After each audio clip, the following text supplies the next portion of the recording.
देख रहे हैं न्यूज़ 24। मैं हूं अजीत अंजुम। आज एक बहुत बड़ी खबर आई बाबा रामदेव की तरफ से। बाबा रामदेव ने अचानक कैमरे के सामने एक बहुत बड़ी बात कही। बाबा रामदेव ने कहा कि मोदी इस देश के महानायक हैं और यह भी कहा कि मोदी नहीं तो उनका बीजेपी से कोई रिश्ता नहीं। इसमें दो बड़ी खबरें हैं। पहली बार साफ और सीधे तौर पर बाबा रामदेव ने देश के सामने यह कहा कि देश के सामने यह कहा कि उनके महानायक, उनके मुताबिक महानायक मोदी हैं। और दूसरी बात यह भी कहा कि अगर मोदी नहीं तो बीजेपी से उनका रिश्ता नहीं। पहली बार बाबा रामदेव ने साफ साफ मोदी की वकालत तो की है, लेकिन साथ में यह भी कहा है कि मोदी के बगैर बीजेपी नहीं। क्या मतलब है बाबा रामदेव का? स्वामी रामदेव हमारे स्टूडियो में है, जवाब देंगे तमाम सवालों का। लेकिन पहले देखते हैं स्वामी जी ने क्या कहा कुछ देर पहले प्रेस कॉन्फ्रेंस में। मैं नहीं, पूरे देश के लोग जहां भी जाओ वहीं से एक आवाज देते हैं, मोदी लाओ देश बचाओ। और हमने भी इस बात को कह दिया है कि मोदी नहीं तो बीजेपी का समर्थन भी नहीं। यदि शीघ्र ही बीजेपी उनको प्रधानमंत्री पद के लिए प्रस्तावित नहीं करती है तो हम अपने निर्णय के ऊपर भी पुनर्विचार करेंगे और देश के लिए जो अपना कर्तव्य है उसको किसी भी कीमत पर प्रामाणिकता के साथ निभाएंगे। वर्तमान जो देश की परिस्थितियां हैं, इसमें मोदी एक ऐसे व्यक्ति हैं जो इस देश के नायक होने का, सत्ता के अधिष्ठान के शीर्ष पर बैठने का सामर्थ्य रखते हैं। उन्होंने 10 वर्ष से ज्यादा गुजरात में गुड गवर्नेंस देकर के एक अच्छे प्रशासक की भूमिका में आकर के यह जता दिया है और पूरी दुनिया को बता दिया है कि कोई व्यक्ति यदि प्रामाणिकता से आगे बढ़ता है तो क्या नहीं कर सकता है। गुजरात में एक दंगा नहीं होने दिया और एग्रीकल्चर इंडस्ट्री से लेकर के सर्विसेज से लेकर के हर क्षेत्र में गुजरात को उन्होंने शिखर पर पहुंचाया। आपने सुना बाबा रामदेव, स्वामी रामदेव मोदी की वकालत करते हुए और साफ साफ ये कहते हुए मोदी नहीं तो बीजेपी नहीं। स्वामी जी, आप ही से समझना चाहूंगा, आपने ऐसे कई बार इस तरह की बातें कही जिससे लगा कि बीजेपी का आप समर्थन कर रहे हैं या कर सकते हैं, लेकिन इस बार साफ साफ कहना मोदी नहीं तो बीजेपी नहीं, और वो भी ऐसे समय में जब नरेंद्र मोदी ने कल खुद कहा कि प्रधानमंत्री बनने का सपना देखने वाले लोग बर्बाद हो जाते हैं। दूसरा ये भी कहा कि 2017 तक गुजरात की सेवा करेंगे। 24 घंटे के अंदर बाबा रामदेव कहते हैं मोदी नहीं तो बीजेपी नहीं। क्या इसकी पीछे की कहानी क्या है? देखिए, मैं अभी भी अपने इस बात पर कायम हूं कि मोदी जी नहीं तो बीजेपी मंजूर नहीं। इसके पीछे का एक साफ साफ कारण है कि राजनीति का सबसे बड़ा संकट है अविश्वास। मोदी को छोड़ करके इस पूरे राजनीतिक आकाश में कोई ऐसा व्यक्ति नजर नहीं आता जो तमाम देश के सामने चुनौतियां, चाहे रुपये के अवमूल्यन का प्रश्न है, गिरती हुई ग्रोथ रेट का प्रश्न है, सेविंग का प्रश्न है और पूरे विश्व में भारत की साख का प्रश्न है। मोदी के अलावा कोई ऐसा आदमी नहीं नजर आता। मुझे अब तक तो कोई दिख नहीं रहा। यदि भविष्य में कोई दिखेगा तो बता दूंगा। आज मेरी नहीं, वो देश के करोड़ों लोगों की आशाओं के केंद्र हैं। इसलिए मैंने उस बात को कहा और मैं ये भी मानता हूं कि बीजेपी में जरूर कुछ अंतर विरोध है, क्योंकि कांग्रेस की तरह बीजेपी कोई एक खानदान की पार्टी तो है नहीं। लेकिन इस ये कह के जब आपने कहा मोदी नहीं तो बीजेपी नहीं, तब आपने बाकी सारी संभावनाएं किसी और नेता की खत्म कर दी। इसका मतलब मोदी नहीं तो बीजेपी का नहीं का मतलब होता अडवाणी नहीं, सुषमा नहीं, राजनाथ नहीं, और कोई नहीं। देखिए, मैंने कहा ये खानदान की पार्टी नहीं है। एक अच्छी विचारधारा से देश की भलाई के लिए सोचने वाले कुछ अच्छे लोग मिले और इसकी स्थापना हुई। आप सब जानते हैं।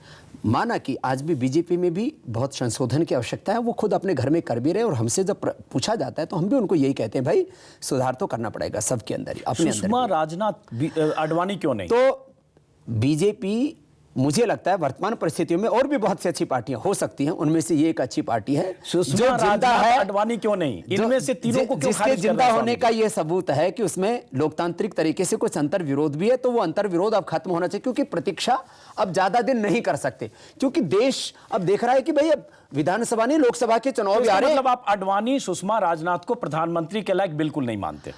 मैं मानता हूं अडवाणी जी वरिष्ठ हैं और लेकिन उनके साथ में मेरे बहुत जो है आंतरिक और बहुत आत्मीय ऊंचे आध्यात्मिक संबंध हैं।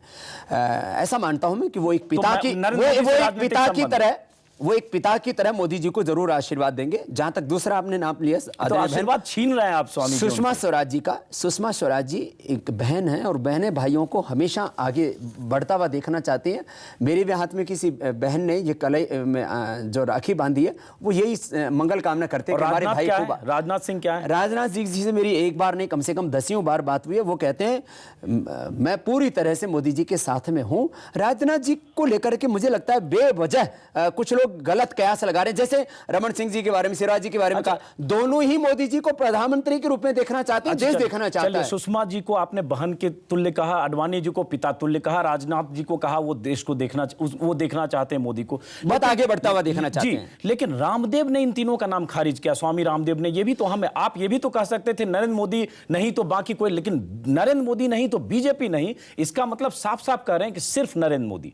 तो इसका दूसरा मतलब एक सकारात्मक है, सिर्फ नरेंद्र मोदी, दूसरा पहलू एक आडवाणी, राजनाथ या सुषमा और कोई नहीं। अब अजीत भाई, आप लोग जो है विश्लेषण करने में तो इतने आपको महारत हासिल है कि मैं उस बारे में कोई टिप्पणी करके कोई बेवजह। अच्छा, सुषमा स्वराज कंपिटेंट हैं कि नहीं प्रधानमंत्री पद के लिए? देखिए, जितने भी लोग सामाजिक क्षेत्र से लेकर के राजनीतिक क्षेत्र में सेवाएं दे रहे हैं, उन सब लोगों का एक बड़ा जो है उनकी भूमिका है, उनका एक बड़ा गौरवशाली अतीत है, उन्होंने बहुत संघर्ष किए हैं। प्रधानमंत्री के लायक मोदी के मुकाबले सुषमा नहीं है। देखिए, एक परिवेश बन जाता है देश में इस समय। देखो, लोकतंत्र जो है ना, और राजनीति वो पब्लिक सेंटिमेंट से चलती है। तो इस समय पब्लिक सेंटिमेंट यदि नरेंद्र मोदी जी के पक्ष में बना हुआ है और वो उसमें मादा है कि वो बेईमानों से लड़ सकता है, वो काला धन ला सकता है, भ्रष्टाचार मिटा सकता है, व्यवस्था को बदल सकता है, गुड गवर्नेंस दे सकता है, वो इस देश को असुरक्षा और तमाम तरह के जो हमारे राष्ट्रीय अंतर्राष्ट्रीय प्रश्न जो देश में सामने खड़े हैं, महंगाई, बेरोजगारी, गरीबी, अभाव, आर्थिक सामाजिक गैर बराबरी, वो अभावों में, संघर्षों के बीच में पला है वो। लेकिन आडवाणी भी तो पीएम इन वेटिंग है, पिछली बार भी प्रधानमंत्री बनने की ख्वाहिश थी, इस बार भी नाराज दुखी हुए, आपको सब पता है। तो आपको एक बार लगता नहीं कि आडवाणी जी को भी एक बार पिता तुल्य ही सही, बुजुर्ग परिवार के हैं, इस नाते ही से एक बार उनको भी सपोर्ट करते कि चलो मोदी के नाम पर सहमति नहीं तो रामदेव का समर्थन आडवाणी को भी होगा? देखिए, आदरणीय आडवाणी जी वो जो है आशीर्वाद दे चुके हैं मोदी जी को, और आप आडवाणी जी रूठ भी चुके हैं। दुनिया ने देखा कि आशीर्वाद जबरन देना पड़ा। मोहन भागवत गए, उसके पहले 3 दिन कोप भवन में रहे। आप हमसे ज्यादा जानते होंगे, मैं तो बाहर से जो खबरें आई उतना ही जानता हूं। उस समय मैं खुद मिला हूं जी, तो इसलिए कुछ मुझसे छुपा नहीं है। और देखो, ये भी छुपा नहीं होगा कि आडवाणी जी बहुत दुखी मन से आशीर्वाद अगर दिया होगा या देना पड़ा तो उनके पास कोई विकल्प कोई दुनिया का ऐसा घर बता दो जहां बुजुर्गों ने जवानों को आगे नहीं बढ़ाया हो। तो ये भी एक राजनीतिक परिवार है और इसमें बुजुर्गों का वो फर्ज भी है, और जो जवान है उनका एक कर्तव्य है कि बड़ों के प्रति कृतज्ञता का भाव रखें। लेकिन बुजुर्ग चाहता है कि अपनी जिंदगी की आखिरी पारी खेल लें, तो नौजवान का यह फर्ज बनता है कि उन्हें किनारे कर दें कि नहीं, इस बार मेरी बारी। नहीं, देखिए, सबसे बड़ा प्रश्न है देश कैसे बचेगा। सबसे बड़ा प्रश्न है कि रुपए, डॉलर, पाउंड की कीमत 1947 में बराबर थी तीनों की। आज आज़ादी के 67 वर्ष बाद 67 रुपये देकर के $1 हमें खरीदना पड़ता है। तो ये बहुत बड़ा इशू है, और एक तरफ राजनीतिक अराजकता का वातावरण बना हुआ पूरे देश में। विपक्ष तो कहता है सत्ता के 2 केंद्र बने हुए हैं। मैं बड़ी ईमानदारी से कहना चाहता हूँ, सत्ता का एक ही केंद्र है, 10 जनपद, जो लोकतांत्रिक तरीके से नहीं। लोग कहेंगे बीजेपी के 2 केंद्र हैं, एक नरेंद्र मोदी है, एक स्वामी रामदेव। देखिए, मेरा तो उद्देश्य मुद्दे हैं। मोदी हमारे मुद्दों को पूरा कर दे। हम तो योग कराने में, देश के लोगों का चरित्र निर्माण करने में, आरोग्य देने में, सेवा देने में ही अपना जीवन लगा देंगे। मुद्दों के ऊपर कांग्रेस सहमत होती है तो सबसे पहले आशीर्वाद दिया था हमने भाई राहुल जी को, हमने आशीर्वाद दिया था जो है कांग्रेस के अनेकों मुख्यमंत्रियों को, हमने आशीर्वाद दिया था बहन प्रियंका जी को, हमने तो आशीर्वाद दिया था मनमोहन सिंह जी को। जी, एक बात बताइए तो कि कल ही नरेंद्र मोदी ने, स्वामी जी अगर कहा कि वो 2017 तक गुजरात की सेवा करना चाहते हैं, टूटे मन से उन्होंने ये कह दिया, ऐसा लगा उन्होंने ये कह दिया कि जो सपना देखता है वो बर्बाद हो जाता है, और 24 घंटे के बाद स्वामी रामदेव कहते हैं मोदी नहीं तो बीजेपी नहीं और मोदी ही महानायक है। क्या मोदी से स्वामी रामदेव की कोई फिक्सिंग भी है क्या? हाँ, फिक्सिंग है, देश बचाने की, काला धन लाने की, भ्रष्टाचार मिटाने की। बिना जो है प्रतिबद्धता के हमने समझौता नहीं किया अपने विचारों से, अपने सिद्धांतों से, अपने मुद्दों से। हाँ, लेकिन हमने एक संकल्प व्यक्त किया है, उनसे एक बार नहीं अनेकों बार हमने बात की। और कल से आज तक बात हुई है मोदी से आपकी? कल जब उन्होंने कहा कि मैं प्रधानमंत्री बनने का ख्वाब नहीं देख रहा हूं, हमने बात की नहीं, वो तो उन्होंने एक साधारण, लेकिन आज जब आपने ये ऐलान किया है तो बात तो जरूर की होगी उससे पहले नरेंद्र मोदी ऐसे से। मेरी बात होती रहती है और मेरी हर बात गवर्नमेंट शायद रिकॉर्ड भी करती होगी, क्योंकि बाबा जी की आवाज पर तो वॉइस रिकॉर्डर ही लगा होगा, बाबा कुछ भी बोले रिकॉर्ड कर लो। आखिरी बार कब बात हुई नरेंद्र मोदी से आपकी? नहीं, जो है अब मेरी बात हुई होगी ऐसे करीब 5-7 दिन पहले बात हुई होगी। कल उन्होंने जब कहा कि मैं प्रधानमंत्री बनने की रेस में, उसके बाद बात नहीं हुई। नहीं, मैंने बात करना उचित भी नहीं समझा रहे तो आज आपने ऐलान किया होगा तो उनका फर्ज था कि आपको फोन करते, इतनी बड़ी बात कर दी मोदी नहीं तो बीजेपी, उनको फर्ज अदा करना। ये कोई राजनीतिक सौदेबाजी थोड़ी है। हमने देखो, इसमें एक ही बात है हमारी, आदमी को सपने नहीं देखने चाहिए, उन्होंने कहा करने में भरोसा करना चाहिए। तो यदि उनको प्रधानमंत्री के रूप में देश की सेवा करने का अवसर मिलेगा तो वो गुजरात से और अच्छा करेंगे, क्योंकि अब उनको अनुभव हो चुका है। पहले तो नए नए थे और अब तो देश और पूरी दुनिया का उनको अनुभव हो चुका, और सारे सितम, सारे जुल्म और जातियां भी उन्होंने देख ली हैं। उनको चोर से लेकर के और मौत के सौदागर से लेकर के क्या क्या नहीं कहा गया। एक बात बताइए, कहीं ऐसा तो नहीं लगा? मैं तो एक बात मानता हूं कि यदि मोदी गलत होते ना तो इनको कांग्रेस फांसी पर चढ़ा देती। चलिए, उसका जवाब तो शायद कांग्रेस का कोई नेता दे, लेकिन मैं एक बात जानना चाहता हूं कि नरेंद्र मोदी नहीं बन सकते हैं पीएम, कहीं ऐसी बात तो नहीं लगी या कहीं ऐसा तो नहीं लगा कि उनकी दावेदारी को लेकर बीजेपी में कोई विरोध है कि खुलकर इस तरह से स्वामी रामदेव को आना पड़ा, मोदी नहीं तो बीजेपी नहीं? कहीं कोई ऐसे संकेत मिले कि मोदी के नाम पर कुछ हो सकता है बीजेपी में खेल? ऐसा है, देखो भाई, जो हमारे चित्त में आया हमने कह दिया। हम कोई जो है डिप्लोमेटिक आदमी नहीं, हम फकीर हैं। और फकीर नहीं स्वामी जी, आज आप ये स्थिति है कि आप हमने बेबाकी से बात कही है हमेशा। एक सरकार को उखाड़ फेंकने निकले हैं, मोदी को प्रधानमंत्री बनाने निकले। आपने एक बहुत अहम बात और कही कि 13 तारीख से यात्रा शुरू करेंगे सरकार की 13वीं तक। तो आप फकीर कैसे हैं? आप एक सरकार को उखाड़ने, एक शख्स को प्रधानमंत्री बनाने की यात्रा पर निकलने वाले हैं। अजीत भाई, फकीरों ने भ्रष्ट सत्ता और व्यवस्था को कब उखाड़ नहीं फेंका। आचार्य विश्वामित्र और महर्षि विश्वामित्र, महर्षि वशिष्ठ से लेकर के और योगेश्वर भगवान श्री कृष्ण लेकर के और आचार्य चाणक्य तक और महर्षि दयानंद तक और महात्मा गांधी तक, मैं तो उनका पर चलने वाला राजगुरु थे, जो राम के भी राजगुरु थे और तमाम पौराणिक काल में राजाओं के राजगुरु थे। और राजगुरु का स्थान राजा से ऊपर होता था। मुझे लगता है आप मुझसे ज्यादा तो हरिद्वार में जितने संत इकट्ठे हुए थे, आपने सब पूरे टीवी चैनलों ने लाइव दिखाया था आचार्य कुलम के उद्घाटन में। सारी धर्म सत्ता ने इस बात को कहा था कि कुर्सी को एक नरेंद्र चाहिए। नरेंद्र का अर्थ एक राजा होता है और नरों में एक श्रेष्ठ होता है, तो कुर्सी को एक नरेंद्र चाहिए। और सब संतों ने नरेंद्र को कोई राजगुरु तो नहीं चाहिए स्वामी रामदेव के रूप में? देखो, ऐसा है, ये सब अहंकार वाले प्रश्न हैं। हम कुछ बनने के लिए, कुछ श्रेय के लिए, कुछ लाभ पाने के लिए या जो है कोई प्रतिष्ठा के लिए काम नहीं कर रहे। हमने पैसा को, प्रतिष्ठा को, जीवन को दांव पर लगा करके काम आगे बढ़ाया है। अच्छा, मैं माफ करिए, चूंकि वक्त की कमी है, मुझे सवाल बहुत पूछना है। आपने बहुत बड़ी बातें की है, इसलिए सवाल बहुत पूछना। कई सवाल खड़े होते हैं कि अगर आपने कहा कि मोदी नहीं तो बीजेपी नहीं, और अगर कोई ऐसी बात होती है कि मोदी बीजेपी के उम्मीदवार नहीं होते हैं किसी भी वजह से, तो बाबा रामदेव, स्वामी रामदेव किधर जाएंगे, किसके साथ होंगे? ऐसा तो है नहीं कि पतंजलि योगपीठ चले जाएंगे, सियासत की जो नहीं, अभी तो अगले महीने की लड़ाई है यूपीए की, उसको 8 तारीख को जंतर मंतर से उसका ऐलान कर रहा हूं अपनी यात्रा का।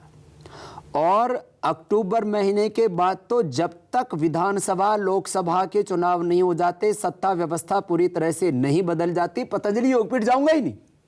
आप कह रहे हैं कि जब तक ये मतलब अगले साल मई में जब तक लोकसभा चुनाव नहीं हो जाते, सरकार तय नहीं हो जाती, तब तक पतंजलि योगपीठ नहीं जाएगी? अभी एक बार जैसे अभी बाहर जाना पड़ेगा 20 से 30 में, मैंने यूके, यूएसए और हाँ, लेकिन जब तक लोकसभा चुनाव नहीं होगा तब तक पतंजलि योगपीठ नहीं जाएंगे। ये अक्टूबर से शुरू हो जाएगा। अभी मतलब ये तो अभी तो अक्टूबर से बात कर रहा हूं। अक्टूबर के बाद से ये मेरी भीष्म प्रतिज्ञा है कि वापस नहीं जाएंगे। स्वामी रामदेव कह रहे हैं कि अक्टूबर के बाद से इनकी यात्रा शुरू होगी और जब तक यूपीए सरकार को उखाड़ नहीं फेंकेंगे तब तक पतंजलि योगपीठ नहीं जाएंगे। लेकिन इसके साथ अगर यूपीए सरकार, पतंजलि योगपीठ में यूपीए सरकार तीसरी बार आ गई और कहीं ऐसी स्थिति हो गई, तब तो फिर पतंजलि योगपीठ से आपको बाहर जाना पड़ेगा। कभी नहीं जाएंगे आप अपने बयान पर कायम रखने की, फिर पूरे देश में घूमेंगे। तो इसका मतलब अगर तीसरी बार किसी ढंग से कांग्रेस सरकार आई तो स्वामी रामदेव फिर भी चुप नहीं बैठेंगे, लेकिन कभी पतंजलि योगपीठ नहीं जाएंगे। वो मैंने अभी के संदर्भ में कहा, अभी थोड़ा सा सब्र रखिए, फिर उस समय दोबारा विचार करेंगे। एक बार 2014 का महासंग्राम होने दीजिए। अभी तो लोकतंत्र का महापर्व है, महाकुंभ है हमारे लिए तो। अच्छा चलिए, आपने जिसमें सारे जो है कांग्रेस के पापों से मुक्ति देश को दिलाने 1000 वर्षों से जितना शायद मुगलों ने अंग्रेजों ने नहीं लूटा उतना लूट लिया। आप कितना लूटोगे? आपने उस सवाल का जवाब नहीं दिया कि अगर मोदी नहीं तो रामदेव के लिए बीजेपी नहीं, ये तो हमने सुन लिया, देश ने देख लिया, तो फिर रामदेव के लिए कौन? क्योंकि एक नया राजनीतिक विकल्प होगा और उस नए राजनीतिक विकल्प में हो सकता है एनडीए, यूपीए और थर्ड फ्रंट और कुछ जी बहुत हम बात कर रहे हैं कुछ एक नया राजनीतिक विकल्प, और उसमें हमारी क्या भूमिका होगी, कोई नई पार्टी बनाएंगे या क्या होगा? मैं यहीं पे आ रहा था, लेकिन आपने खुद कहा अखिलेश यादव मुलायम सिंह यादव से कैसे संबंध है आपके? बहुत अच्छे हैं, राजनीतिक भी हैं। देखो अब संबंध होते हैं, उनको आप जो है उनके बीच में दीवारें नहीं खड़ी कर सकते। तो लेकिन ऐसे संबंध हैं कि अगर जरूरत पड़ी तो अगर ऐसी कोई सरकार बनाने की नौबत आई तो स्वामी रामदेव आपने देखा मुलायम सिंह यादव के साथ भी जा सकते हैं ऐसी स्थिति। क्या आपने देखा नहीं? हमने देखा है यूपी की सत्ता परिवर्तन में, और जो है उनको हमने कौन सा आशीर्वाद नहीं दिया। और आदरणीय मुलायम सिंह जी, भाई अखिलेश जी अपने हृदय में पूरा कृतज्ञता का, आदर का भाव रखते हैं। तो इसका मतलब क्या मेरा बैर किससे? मेरा तो बैर देश के दुश्मनों से। देखो आदरणीय नीतीश जी से मेरा खूब प्रेमपूर्ण संबंध है, उन्होंने मुझे बिहार का ब्रांड एम्बेसडर बनाया। मेरा आदरणीय श्री मुलायम सिंह जी से, चाहे श्री नवीन पटनायक जी हैं, चंद्रबाबू नायडू से, सबसे आपका प्रेम है, बहुत ज्यादातर लोग। पहले इनसे भी था, ओम प्रकाश चौटाला से भी प्रेम है। लेकिन स्वामी जी एक चीज, चूंकि चौटाला का नाम मैंने ले लिया, थोड़ा लगा नहीं कि ओम प्रकाश चौटाला जो कन्विक्टेड हैं, सजा याफ्ता हैं, कैदी हैं, अस्पताल में हैं कैदी के तौर पर, ओम प्रकाश चौटाला पर इतने इल्जाम है 30 साल में। स्वामी रामदेव चाल चरित्र चेहरा बदलने की बात करते हैं, सुचिता की बात करते हैं, फिर ओम प्रकाश चौटाला से किसी तरह का कैसा सामंजस्य? देखिए राजनीतिक रणनीति क्या होती है, ये दुश्मन की कुटिलताओं को देख करके तय किया जाता है। मतलब राजनीति में दोस्त होता है, चाहे वो कोई भी हो। राजनीति में हम रणनीति खुद तय नहीं करते, हमारा दुश्मन तय करता है। आचार्य चाणक्य ने, मैं चाणक्य ही समझ रहा था कि आप चाणक्य पे आ रहे हैं। नहीं, और महर्षि योगेश्वर श्री कृष्ण ने धर्मराज युधिष्ठिर को चुना। धर्मराज युधिष्ठिर तो जुआ खेलता था, अपनी स्त्रियों तक को जुए में हार गया, तो उनका धर्मराज था। इसका मतलब अगर इसलिए यदि कहीं पर कोई अशुभ भी नजर आता है, मैं किसी से किसी की तुलना नहीं दे रहा हूं, तो मैं कह रहा हूं जब धर्मराज कह सकते हैं युधिष्ठिर को, तो भाई इन्होंने बालकों की नौकरी दिलवाई। इसका मतलब तमाम करप्ट लोग। हाँ, एक मिनट, अगली बात मैं कह रहा हूं, हमारी तो मेन लड़ाई ये 21 पॉइंट की चार्जशीट है कांग्रेस के खिलाफ मेरी, पूरे देश में इसको बताऊंगा। जरूर बताइए, वो तो बताइए। मैं तो स्वामी रामदेव से सवाल पूछ रहा हूं, और ये आपने बताया, हमने भी जो आप ने टेलीविजन पर कहा सुना, लेकिन फिर मैं कह रहा हूं कि इसका मतलब ये हुआ कि कांग्रेस के खिलाफ अपनी लड़ाई के लिए जो आपका संकल्प है, आप तमाम भ्रष्ट लोग जिन पर भ्रष्टाचार के संगीन इल्जाम हैं, उन्होंने भी कोई गठबंधन बनाया तो स्वामी रामदेव उसको भी समर्थन दें। देखिए अभी या उनके साथ भी किसी तरह का अभी आप ऐसा नहीं कह सकते, लेकिन इतनी बात जरूर है। लेकिन चुनाव के बाद ऐसा हो सकता है। नहीं, चुनाव के बाद क्या होना होगा तो पहले ही होगा। चुनाव के वक्त क्या होगा ये समय तय करेगा। लेकिन इतनी बात जरूर है कि इस बार जो आप कह रहे हैं ना कि संभावना यूपीए का थर्ड टर्म वो कोशों दूर तक नहीं है। तो ये मान लिया जाए कि अगर किसी ढंग से नरेंद्र मोदी की दावेदारी नहीं बनती है, बीजेपी से स्वीकृत नहीं होती है, तो स्वामी रामदेव बीजेपी से अलग होंगे, और बीजेपी से अलग होंगे तो तीसरा मोर्चा जैसा कि आपने कहा, जिसमें मुलायम सिंह और बाकी कोई भी हो, उसके साथ स्वामी रामदेव खड़े होंगे साफ साफ तौर पर। देखिए अभी वैसी शायद नौबत ना आए, जब आएगी तब उसका विचार किया जाएगा। लेकिन आएगी तो विकल्प तो यही होगा, क्योंकि जाहिर है यूपीए के साथ नहीं जाएंगे। नहीं, यूपीए में भी बहुत से दल हैं जो कहते हैं बाबा क्या करें, ये राजनीति का डूबता हुआ जहाज है ये कांग्रेस। तो कुछ तो पत्ते खोलिए आपने। अब तो अभी तीसरे मोर्चे की बात खुद की है स्वामी जी, कि इसका मतलब अगर मोदी नहीं तो बीजेपी नहीं, बीजेपी नहीं तो तीसरा मोर्चा जिसमें मुलायम सिंह, अखिलेश यादव और उनके साथ जो भी हो, स्वामी रामदेव वहां खड़े होंगे। नहीं, देखिए ऐसा है, हमारी विचारधारा आर्थिक सामाजिक गैर बराबरी कैसे मिटे, विदेशी कंपनियों के खिलाफ, अमेरिका की जो साम्राज्यवाद के खिलाफ, तो इसमें तो कम्युनिस्ट भी हमारे साथ में, भले ही चाहे वृंदा कारत का विवाद रहा हो, लेकिन कम्युनिस्ट इस बात को कहते हैं हम ढोंग आडंबर पाखंड अंधविश्वास को मानते नहीं। हम जो है इंक्लूसिव एंड जो है डिसेंट्रलाइज्ड डेवलपमेंट की बात करते हैं, स्वदेशी की बात करते हैं। तो मेरे मुद्दों से तो सभी सहमत हैं, बिल्कुल सहमत हैं। इसलिए इसका स्वरूप क्या होगा वो बहुत बड़ा हो सकता है। एक बात और लेकिन हमने पहली प्राथमिकता नरेंद्र मोदी जी को दी है, क्योंकि वो हमारे सभी मुद्दों पर पूरी तरह से सहमत है, भौतिक मुद्दों पर भी, और एक आस्तिक है। आपने ये नास्तिक लोग हैं, वो सेकंड प्रायोरिटी। लेकिन तीसरा मोर्चा बना और उसमें जो लेफ्ट फ्रंट आ गया, तो लेफ्ट फ्रंट को आप नास्तिक बोलते हैं, इसलिए फ्रंट से आपका रिश्ता क्या है? कुछ कोई देखो, हमने कहा हम तो आस्तिक रहेंगे, लेकिन देश के साथ भी अगर जाना पड़े, देश के लिए नास्तिकों के साथ भी तो जाना पड़े, तो हमारे यहां तो आस्तिक नास्तिक दर्शन भी हुए और साथ में बैठ के बात चलिए। तो एक बात साफ होगी, इसका मतलब अगर वामपंथी दलों के साथ भी कोई मोर्चेबंदी होती है तो उसके साथ भी रामदेव को उनका समर्थन होगा। भले ही ए.बी. वर्धन जी ने खुलेआम मेरा समर्थन किया। हम उनकी पार्टी के ऑफिस में भी गए और काला धन भ्रष्टाचार व्यवस्था परिवर्तन की मुहिम में वो सबसे आगे आकर के खड़े थे। दूसरे भी कह रहे थे, बोले बाबा हम भी आपके मुद्दों से सहमत हैं, लेकिन क्या वो बीच में थोड़ी खटास आ गई ना, जिसको आपने पाट लिया, उस खटास को। हम तो कोशिश करते हैं देश के लिए, हम कोई किसी भी हद तक जा सकते हैं देश के लिए, कांग्रेस के लिए, कांग्रेस को उखाड़ने के लिए, हटाने के लिए किसी भी हद तक जा सकते हैं, चौटाला तक जा सकते हैं, वामपंथी दलों तक जा सकते हैं, किसी भी हद तक जा सकते हैं। अब देखो, आप कुछ भी कहें उसके लिए मैं जिम्मेदार नहीं। चलिए, एक बात और आपने कही, एक बात स्वामी रामदेव ने कही कि मोदी इस देश के महानायक की तरह हैं, और मोदी अगर प्रधानमंत्री हैं और इस भारत को महाशक्ति सुपर पावर कोई बना सकता है, जो यूरेशिया में पूरा भारत था, तो सिर्फ मोदी हैं। उस खंड हुए भारत को अखंड कोई बना सकता है। और ये भारत के महासंघ में बोलता हूं, इसके अंगीभूत राष्ट्रों को भी दोबारा से ऊर्जा दे सकता है। सिर्फ मोदी हैं। देखो, यदि मोदी होता ना तो सीरिया पर युद्ध करने का साहस नहीं कर पाता। कि मोदी होते तो ये अमेरिका क्या होता? यदि मोदी होता है तो फिर जो है ये अफगानिस्तान और पाकिस्तान, ये बांग्लादेश और ये जावा समुद्र, इंडोनेशिया, कंबोडिया और पूरा तिब्बत को दोबारा जोड़ सकता है, यदि मोदी को 5-10 साल मौका मिल जाए तो। बहुत बड़ी बात कर रहे हैं। अगर पहले तो मोदी होंगे तो सुन रहे होंगे, अगर आपकी बात तो बहुत खुश होंगे, लेकिन मोदी पर इतनी बड़ी जिम्मेदारी दे रहे हैं कि मोदी इस देश के प्रधानमंत्री ना हो, पूरे साउथ एशिया के प्रधानमंत्री बनने वाले हैं। हाँ, पूरा यूरेशिया एक हो सकता है, मैं ऐसा मानता हूं। चलिए, 5-10 साल का वक्त लग सकता है।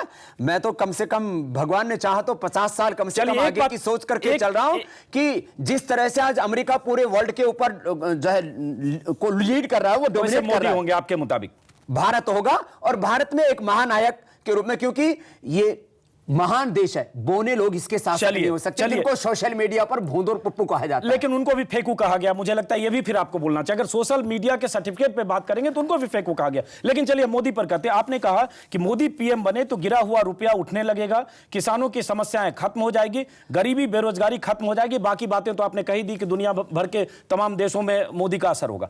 तो क्या मोदी जादूगर हैं कि वो प्रधानमंत्री बनेंगे, गिली गिली पाशा कहेंगे और सब कुछ फुर हो जाएगा? ऐसा नहीं होगा। देश को चाहिए एक अच्छा प्रशासन। देखो, जैसे आज हमने खेत में मेहनत करने से लेकर के, गाय भैंस चराने से लेकर के, अष्टाध्यायी पढ़ने पढ़ाने से लेकर के, वेद शास्त्र, अर्थशास्त्र, व्याकरण शास्त्र, चिकित्सा शास्त्र, सब कुछ पढ़ा आज यहाँ खड़े हुए। किससे? एक जुनून से। कहते हैं आदमी करने पर आ जाए तो क्या नहीं कर सकता। तो इस देश में चारों तरफ निराशा का वातावरण, तो मोदी को देखते ही लोगों में उत्साह आता है। लेकिन लोगों में उत्साह आप में आता है और उनके समर्थकों में आता है। ये अगर सच पूरे देश का है क्या? देखो, वही बात मैं देश कैसे आगे बढ़ता है, देश को चाहिए। आप जो कहा कि मोदी को देखकर उत्साह आता है, आपने ये कहा कि जहां भी आप जाते हैं मोदी लाओ देश बचाओ, आप ये कैसे मान रहे हैं कि देश के 71 करोड़ वोटर मोदी का ही इंतजार कर रहे हैं? देखो, 125 करोड़ के हिंदुस्तान में कुछ लोग जो है अज्ञान के कारण से, ठीक चीजों को न समझने के कारण से, अब देखो ये इतनी बड़ी बात है, 21 मुद्दे, इसमें एक छोटी सी मैं बात बताता हूँ। क्या आपको पता है चंद्रशेखर राजगुरु, सुखदेव भगत सिंह को ये वर्तमान केंद्र सरकार जो है शहीद तक नहीं मानती, उनकी स्मृति में कोई स्मारक नहीं बनाया। ये अपने शहीदों के प्रति कृतज्ञ नहीं माने, अपने शहीदों का अपमान करते, देश का सारा धन लूट कर लेकर के चले गए। मैं एक छोटी सी बात ये कह रहा हूँ, ये बात अब बहुत बार कर रहे हैं, इसलिए मैं मोदी पे बात कर रहा हूँ। मेरी वक्त की कमी है, इसलिए मैं मोदी पे बात कर रहा हूँ। मैं बस एकदम फाइनल बात पे आता हूँ कि मोदी जो है वो जादूगर नहीं है। कोई हमको जादूगर नहीं चाहिए, जादूगर तो बहुत है इस देश के अंदर। आप चुनाव लड़ेंगे कि नहीं कहीं से? तो आप कैसे चुनाव लड़ेंगे या नहीं? आप मेरे सवाल को उलझाइए नहीं। मोदी के बारे में आपने काफी मोदी महिमा बता दी। रामदेव, स्वामी रामदेव कहीं से चुनाव किसी भी सूरत में लड़ेंगे या नहीं लड़ेंगे? ये मेरी पहले भी भीषण प्रतिज्ञा थी और आज भी भीषण प्रतिज्ञा है कि मैं कभी भी कोई भी चुनाव नहीं लड़ूंगा। और एमएलए, न एमपी, न सीएम, न पीएम बनने का सपना है। देश बनाने का, देश बचाने बनाने का सपना है, क्योंकि कुछ लोग आप देश अपने बर्बाद करने में समर्थकों के लगे। लिए टिकट मांगेंगे या आपके कुछ समर्थक चुनाव लड़ेंगे आपके आशीर्वाद से? 25, 50, 100 जो भी आपके दिमाग में होगा। अच्छे लोग चुनाव लड़े जिन पर क्राइम, करप्शन और कैरेक्टर के चार्ज नहीं हैं, ऐसे लोग चुनाव लड़ें। और यदि कोई मुझसे जुड़ा है, मैं तो कहूंगा मोदी जी से कि उसको टिकट दो। मैं तो बीजेपी से भी कहूंगा, मैं तो यूपीए से भी कहूंगा, एनडीए से भी कहूंगा, सब दलों से कहूंगा अच्छे लोगों को चुनाव लड़ाओ। वक्त की कमी है, ऊपर से मुझे बार बार ब्रेक के लिए बोला जा रहा है, लेकिन फिर भी मैं आसाराम पर आऊंगा। स्वामी रामदेव जो हर मुद्दे पर बहुत वोकल होकर बोलते हैं, लगातार टिप्पणी करते हैं, खुलकर बोलते हैं, और एक अच्छी बात है कि आपको जो बोलना होता है कम से कम खुलकर बोलते हैं। 20 अगस्त को एक लड़की ने एफआईआर दर्ज कराया आसाराम के खिलाफ। 22 अगस्त को मामले ने तूल पकड़ा। 31 तारीख को तमाशे के बाद गिरफ्तार कर लिया गया। स्वामी रामदेव की पहली प्रतिक्रिया 2 सितंबर को आई, 13 दिन बाद, और बहुत डाइल्यूटेड। तो ऐसा क्या है कि संत पर इल्जाम लगे तो स्वामी रामदेव जो बहुत वोकल, खुले विचारों वाले, खुलकर बोलने वाले, चुप क्यों थे? देखो भैया, मैंने हमेशा बेबाक बातें की हैं सभी संदर्भों में। इस संदर्भ में मेरे से किसी ने पूछा नहीं। मैं पूछता हूं आज देश के चैनल के सामने कि आसाराम पर संगीन इल्जाम, पुलिस ने कहा कि प्रथम दृष्टया सबूत है, उन्हें जमानत खारिज उनकी हो चुकी है। स्वामी रामदेव की क्या राय है? लड़की ने जो एफआईआर कराई है, उस बेटे की एफआईआर को देख करके दिल दहल उठता है, रोंगटे खड़े हो जाते हैं। यदि जैसा लड़की ने लिखा है वो यदि सच पाया जाता है तो इससे बड़ा महापाप, इससे बड़ा गुनाह दुनिया में कुछ नहीं होगा। तो आपको लगता है कि सच नहीं है क्योंकि उस लड़की ने आरोप लगाया है, पुलिस ने सच पाया है? इसलिए मैंने कहा। लेकिन मैंने दूसरी तरफ ये भी बात कही है कि मुझे देश की कानून और न्याय व्यवस्था पर भरोसा है, क्योंकि इसमें जांच शुरू हो चुकी है, अदालत में मामला जा चुका है। थोड़ा सा धैर्य रखने की ज़रूरत है। दूध का दूध, पानी का पानी हो जाएगा, सब कुछ साफ हो जाएगा। और लड़की को भी लगता है कि आसाराम निर्दोष है? मैं न पक्ष में हूं न प्रतिपक्ष में, लेकिन अगर इस समय अगर कोई कांग्रेस का नेता होता, मंत्री होता, और उस पर ऐसे आरोप लगते और उसकी जमानत याचिका खारिज होती, पुलिस कहती आरोप सही है, तो क्या स्वामी रामदेव का यही स्टैंड होता जो आसाराम के मामले में बीच बीच का स्टैंड है? देखो, अभी मैं इस मामले को इसलिए थोड़ा सा कह रहा हूं, राजनीति, मैं साफ साफ पूछ रहा हूं, कांग्रेस के मंत्री पर ये इल्जाम इसी शक्ल में होते, वो जेल में होता, एफआईआर होती, पुलिस कहती आरोप सही है, स्वामी रामदेव तब भी यही कहते? देखो, कांग्रेस के लोग तो कोयला घोटाला करके 400 लाख करोड़ का, मैं कह रहा हूं कांग्रेस के मंत्री अगर इस मामले में इसी तरह से कोई फंसे होते, तब स्वामी रामदेव क्या कहते? तब उस समय मीडिया के लोग इतना तूल भी नहीं देते। मैं फिर कह रहा हूं कि आसाराम पर आरोप संगीन है और संतों के आचरण का सवाल है। मैंने हमेशा कहा, अभी भी बोला कि संतों को एकांत में मां बहन बेटियों से नहीं मिलना चाहिए। मैं मां बहन बेटियों की पूरी इज्जत करता हूं। लेकिन आपके इस बयान की बहुत आलोचना हुई, लोगों ने कहा कि इसका मतलब संत को अपने पर भरोसा नहीं है। देखिए, मेरी बात सुनिए, बेटी के साथ भी उनका चरित्र दिख सकता है। एक मिनट, मैंने अपनी कुछ ही दिन पहले यात्रा शुरू की, जो है महिला सशक्तिकरण की, दलित, वाल्मीकि, वनवासी महिलाओं के चरण पूजन करके जी। तो संत तो मां बहन बेटियों की चरणों की पूजा करते हैं। फिर ये ऐसी बात क्यों? लेकिन चलिए, वक्त की कमी है, मैं बार बार ब्रेक के लिए कहा जा रहा है। स्वामी जी, आप हमारे स्टूडियो में आए, बहुत बहुत धन्यवाद, बहुत अच्छा लगा आपकी बात साफगोई के साथ। हालांकि आसाराम पर फिर भी आपने साफगोई से अपनी बात नहीं की। मुझे मैं अभी उसमें जो है निष्पक्ष रहना चाहता हूं, थोड़ा इंतजार करना चाहता हूं, इसलिए कि संत हैं। नहीं, कोई पक्षपात। अगर कांग्रेस मंत्री होता तो आप निष्पक्ष नहीं होते, 10 प्रेस कॉन्फ्रेंस आप कर उसको जेल भेजने की बात कर रहे होते। आपकी चुप्पी बहुत कुछ कहती है स्वामी जी, लेकिन फिर भी आप आए, स्टूडियो में आए, अपनी बात रखी, बहुत बहुत शुक्रिया। ब्रेक के बाद बातचीत को जारी रखेंगे कुछ और मेहमानों के साथ, कुछ और मुद्दे पर। स्वामी जी, बहुत बहुत शुक्रिया आपका। धन्यवाद।